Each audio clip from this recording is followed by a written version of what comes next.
The neon lights of Station Nexus 7 flickered with an eerie blue glow, casting twisted shadows across the grimy corridors. Chen stepped through the airlock, her combat boots echoing against the metal grating. The familiar weight of her plasma blade hung at her side, hidden beneath her weathered leather jacket. "Another beautiful day in paradise," she muttered, surveying the crowded bazaar ahead. Vendors from dozens of species hawked their wares while the stench of exotic foods and engine fuel filled the recycled air. Maya had been hunting the same target for 3 months. Zark, a Chronari arms dealer who had sold defective weapons to human colonies. Weapons that exploded in soldiers' hands instead of firing at the enemy.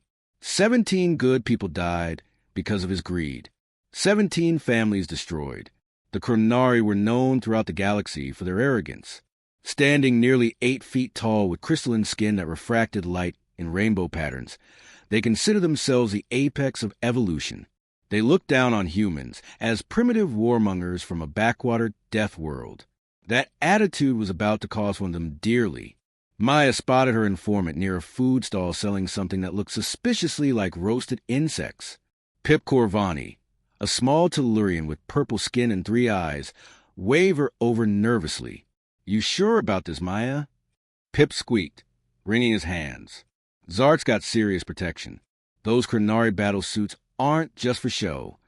"Neither am I," Maya replied, checking her chrono. "Where is he?" "Upper level, private booth at the Stellar Cantina. But listen, he's celebrating some big deal tonight. Place will be crawling with his crew." Maya smiled, and it wasn't a pleasant expression. "Even better. I do love an audience." She made her way through the station's maze of corridors, past gambling dens and black market tech shops. The higher levels reeked of expensive perfumes and entitled alien aristocracy. Her kind weren't usually welcome here, but Maya had ways of being persuasive. The Stellar Cantina's entrance was guarded by 2 hulking Gordanian mercenaries. Their red skin gleamed under the artificial lights, and pulse rifles hung from their shoulders like decorations. They looked at Maya with the sort of dismissive glance reserved for particularly boring insects. Human sector is 3 levels down. The first one rumbled in broken galactic standard. "How thoughtful," Maya said, her voice dripping with fake sweetness. "But I have business upstairs." The second guard stepped forward, his massive frame blocking the doorway. "No business for your kind here, Deathworlder.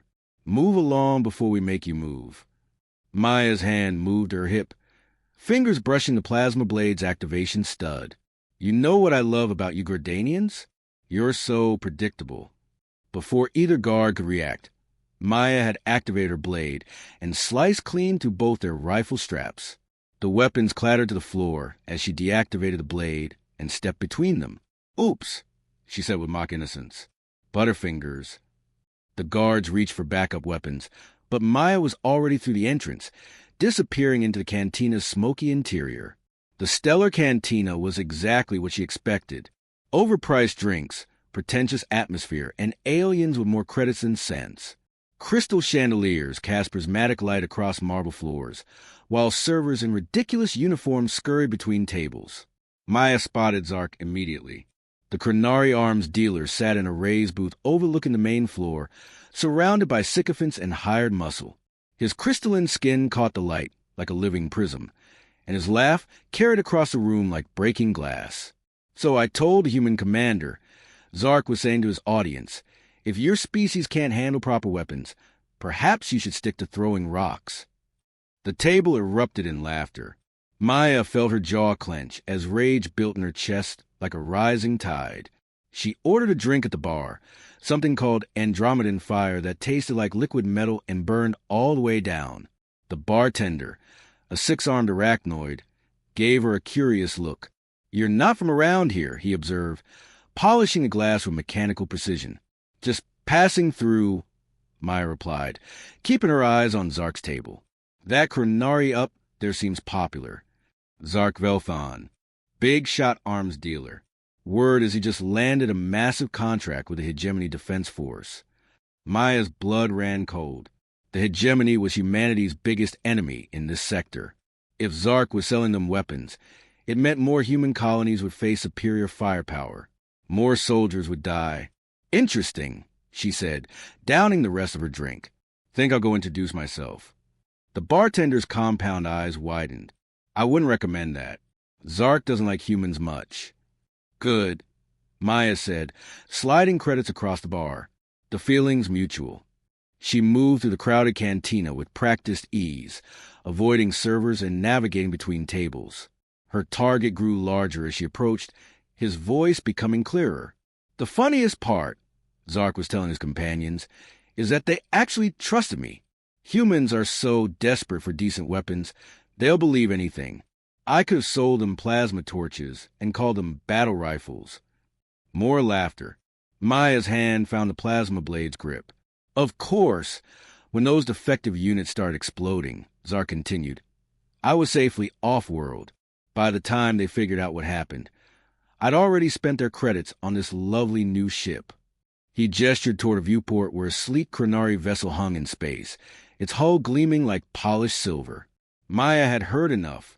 She stepped up to the booth's edge, her presence finally noticed by the guards flanking Zark's seat. Excuse me, she said politely.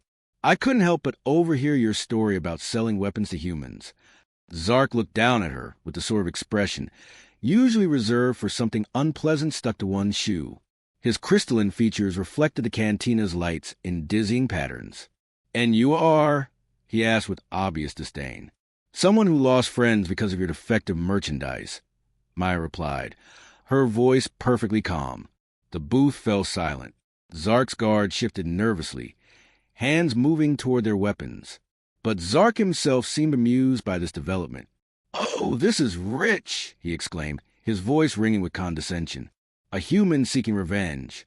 How delightfully primitive. He leaned forward, his massive frame casting a shadow over Maya. Let me explain something to you, little Deathworlder. Your species exists at the sufferance of your betters. You're violent, short-lived, and barely evolved beyond throwing rocks at predators. Maya smiled. It was the sort of smile that made smart people take a step back. You know what's funny about you crystal boys? She said conversationally. You spend so much time looking down on others. You never see what's coming. Zark's laugh was like shattering glass. And what exactly is coming human? Are you going to challenge me to single combat? Report me to the Galactic Trade Commission? File a complaint with station security? None of the above, Maya said, her hand moving with lightning speed. The plasma blade ignited with a brilliant blue flash, its energy field humming with deadly promise. Before Zark could even process what was happening, Maya had severed his right hand cleanly at the wrist.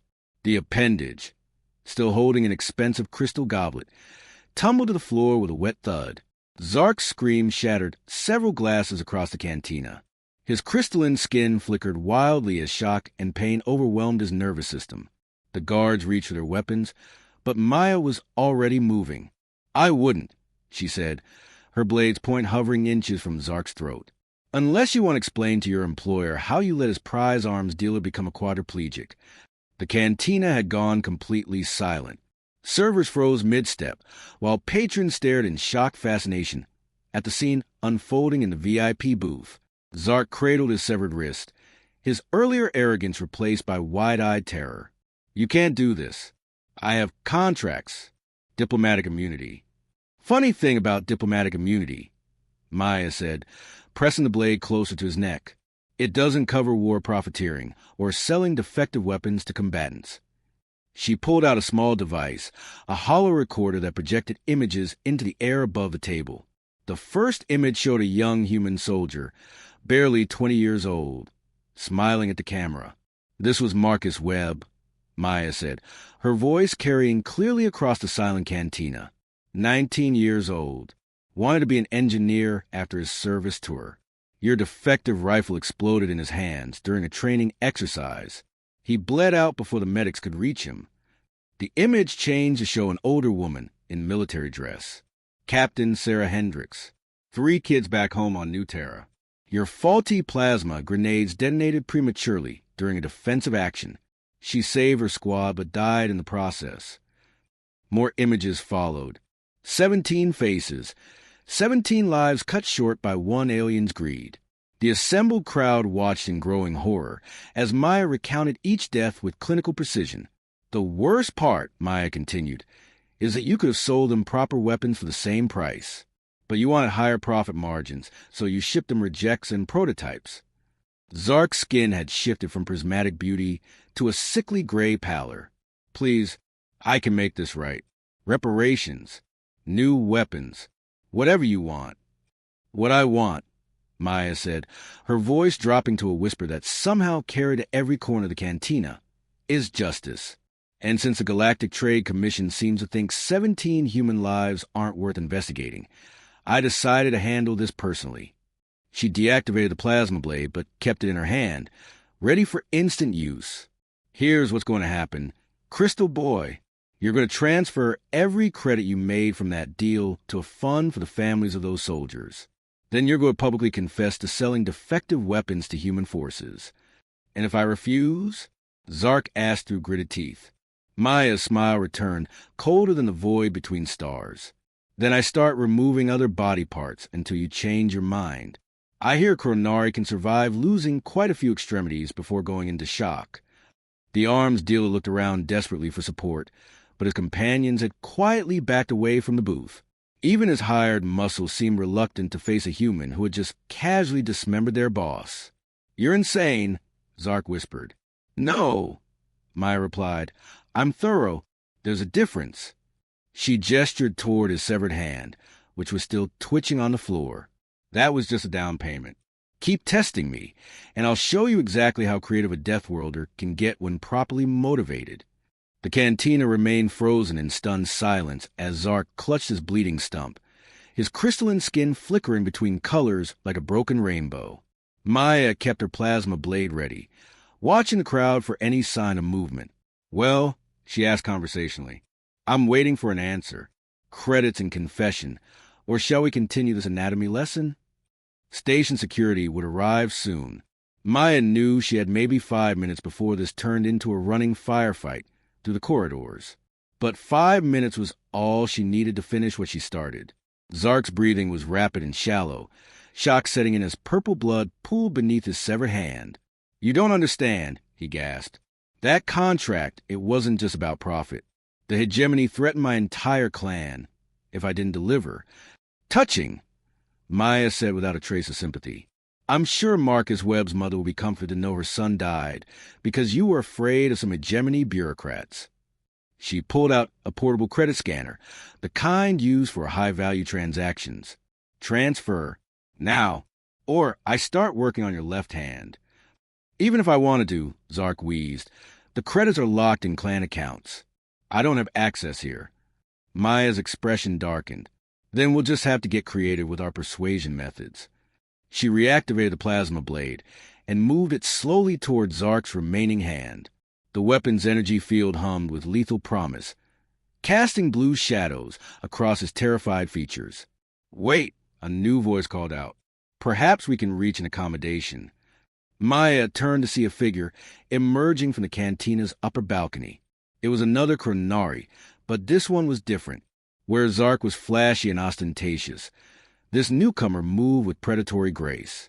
His crystalline skin was darker, almost black, and his eyes held the cold intelligence of a natural killer. "Vex Morthak," Zark breathed, relief flooding his voice. "Thank the ancestors you're here." Maya kept her blade trained on Zark, but shifted her stance to face the new threat. "Let me guess. Another arms dealer? Or just a muscle?" Vex descended the steps with measured precision, his hands visible and empty. "Neither. I'm what you might call a problem solver. And right now, you're creating quite a problem for my associate." "Your associate," Maya said, her voice dripping with contempt, "is a war profiteer who got 17 of my people killed. My only problem is deciding how many pieces to send him home in." Vex reached the main floor and stopped just outside striking distance. He was smart enough to respect the plasma blade's reach. Those 17 soldiers were unfortunate casualties of a larger conflict. Their deaths serve a greater purpose. Maya's laugh was harsh and bitter. "Oh, this should be good. Please, enlighten me about the greater purpose of selling defective weapons to human colonies." "Destabilization," Vex said simply. "The hegemony requires certain sectors to remain in conflict. Human expansion has been too successful lately. Your species needs obstacles. The cold calculation in his voice made Maya's blood boil. These aliens didn't just see humans as inferior. They actively worked to ensure human failure and death. So you're admitting to war crimes, she said. That's refreshingly honest. Vex shrugged, the gesture strangely human-like. What you call war crimes, we call policy. Your species is young and aggressive. Left unchecked, you'll spread across the galaxy like a plague. Maybe, Maya conceded, but at least we don't hide behind pretty words when we kill people. We're honest about our violence. She pressed the blade closer to Zark's throat, drawing a thin line of purple blood, which brings us back to our current situation. Your friend here has a choice to make. Vex's expression hardened. I'm afraid I can't allow you to harm him further. Zark represents a significant investment. Then you should have invested in better security, Maya replied. Because right now, your investment is about to lose his head. The cantina's main light suddenly dimmed, emergency illumination casting everything in harsh red shadows. Maya heard the distinctive whine of charging energy weapons as Vex's hidden backup revealed themselves. Ah, she said with genuine appreciation. Hidden gunmen. How classically predictable. Red laser dots appeared on her chest and forehead, as at least 6 snipers acquired target locks from concealed positions throughout the cantina. Vex smiled, showing teeth like polished obsidian. As I said, I saw problems. You have 30 seconds to surrender before my associates demonstrate why humans should know their place. Maya looked around at the targeting lasers, then back at Vex. Her expression was thoughtful, as if she were considering a particularly interesting puzzle. You know what the problem is with you crystal boys? She asked casually. You always assume everyone else thinks like you do. Meaning you assume I came here alone. The cantina's main power grid suddenly failed, plunging everything into absolute darkness. Emergency lighting kicked in a second later, but that second was all Maya needed. She rolled left as energy beams scorched the air where she'd been standing. The snipers were good, but they were shooting blind in an unfamiliar environment. Maya knew every hiding spot and exit route because she'd spent 3 days mapping this place. Lights! Vex shouted. Get me lights! Portable illuminators flared to life, revealing chaos. Half the cantina's patrons were screaming and running for exits, while the other half had drawn weapons of their own. Maya was nowhere to be seen, but Zark was still in his booth, now unconscious from blood loss. Find her, Vex commanded. She can't have gone far. A wet thud answered him. One of his snipers tumbled from a balcony perch, his throat opened by something very sharp. The others immediately shifted their aim toward the sound, but Maya was already moving. You want to know why humans are so dangerous? Her voice echoed from the shadows. It's not because we're violent. Lots of species are violent. It's because we're violent and creative. Another sniper fell, this time silently. His companions found his body hanging from a chandelier, suspended by his own equipment straps. Vex drew his own weapon, a sleek Chronari pulse pistol that could punch through battle armor. Show yourself, coward. Face us honorably. Maya's laughter rang out from multiple directions, echoing off the cantina's walls. Honor? You want to lecture me about honor while your friend bleeds out from selling death to my people. The remaining snipers were firing wildly now, their discipline breaking down as fear took hold. They'd gone from hunters to hunted in less than a minute, and their crystalline minds couldn't process the reversal. Besides, Maya continued, her voice now coming from directly above Vex, I thought humans were primitive Deathworlders. Why are you so worried about one little human? Vex spun around, firing at the ceiling, but found only empty air. Maya dropped from a ventilation grate behind him, landing silently on the marble floor. Because, she whispered in his ear, you're finally starting to understand what we're capable of. Vex tried to turn, but Maya's blade was already at his throat. The remaining snipers had clear shots, but taking them would mean cutting down their commander as well. Here's what's going to happen, Maya said, loud enough for everyone to hear. Your boy Zark is going to get medical attention. Then he's going to transfer those credits and make his confession. and you're going to let him do it. And if I refuse? Vex asked through clenched teeth. Then Station Nexus 7 gets to clean Chronari blood out of their fancy cantina. Maya replied cheerfully. Your choice. Vex was silent for a long moment, calculating odds and options. Finally, he spoke in a voice barely above a whisper. You realize this means war between our species. News flash, Crystal Boy, Maya said. We've been at war for years. You just didn't bother telling us about it. She increased pressure on the blade, drawing another thin line of blood. The difference is, now we know. And humans have a saying about knowing your enemy. Station security finally arrived, flooding to the cantina's entrances with weapons drawn and shouting conflicting orders. Maya sighed deeply. Perfect timing as always, she muttered. Vex, tell your people to stand down. Unless you want this to turn into a three-way firefight. The Chronari commander hesitated, then raised his voice. Lower your weapons. All of you.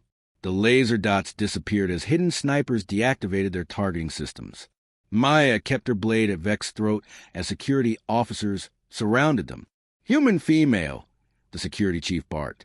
Release the Chronari and surrender immediately. In a minute, Maya called back.